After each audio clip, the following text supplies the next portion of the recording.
ജോസേ എന്തോ അത് പിന്നാമ്പുറത്തേക്കൊക്കെ പോകട്ടെ. അയ്യോ മനുഷ്യനെ പേടിപ്പിച്ചുള്ളതല്ലോ. നിങ്ങളൊക്കെ ആരാ? എന്താ വേണ്ടത്? ഞങ്ങള് അല്ല ക്ഷണിച്ചതായിട്ട് ഓർമ്മയില്ലല്ലോ. ഞങ്ങള് കുറച്ച് ദൂരേന്ന് വരിക. ദൂരേന്ന് പറയുമ്പോ അങ്ങ് അമേരിക്ക വരെ വരുവോ? അത്ര വരുമോ? അത്ര വരില്ല. ഹലോ ഹലോ മാലുന്റെ കല്യാണത്തിന് വന്നവരാ, എന്റെ ഫ്രണ്ട്സാ. കണ്ടിട്ട് അങ്ങനെ തോന്നിയില്ല. കുഞ്ഞമ്മാവനല്ലേ? അതെ, അതൊക്കെ മനസ്സിലായി. പഠിക്കുന്ന കാലത്ത് സുധി കുഞ്ഞമ്മാനെ കുറിച്ച് പറയാറുണ്ടേ. എങ്ങനെ പറയാതിരിക്കും? ഇവന്റെ അച്ഛൻ മരിച്ച പിന്നെ ഇവനെ വളർത്തിയെടുത്ത് ഞാനല്ലേ. ഫീസ് അടക്കാൻ ക്ലാസ്സിന് പുറത്ത് നിർത്തുമ്പോഴാ കൂടുതലും പറയാറ്. അല്ലേ ഇറക്കിയില്ലേ? പണിയെടുക്കാതെ എല്ലാം കൂടെ തിന്നാൻ വന്നിരിക്കുക. കുഞ്ഞമ്മാവൻ ഇങ്ങനെയാ. വാ, നിങ്ങൾ അകത്തേക്ക് വാ. എന്തൊക്കെ ഉണ്ടോ വിശേഷങ്ങൾ? വിദ്യാഭ്യാസമൊക്കെ എപ്പടി? പഠിച്ച് പഠിച്ച് ഇവൻ അവിടുത്തെ സാറാവുന്ന അതോടെ. നിന്റെ പെങ്ങളെവിടെ? ഇത് കൊടുക്കാനാ?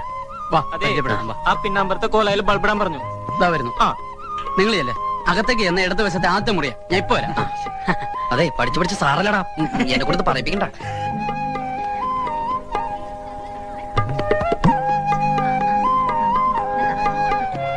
കേരടാ. ഏയ്, നമ്മളിപ്പോ കേറി ആകെ ചളാവും.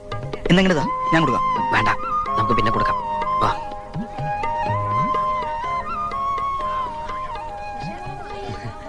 എന്നിട്ട് അവളെ കണ്ടില്ലേ? കണ്ടു. അവിടെ ഭയങ്കര തിരക്കാ. നീ തന്നെ കൊടുത്താ മതി. ഞങ്ങൾ ഇവിടെ തന്നെ ഉണ്ടല്ലോ.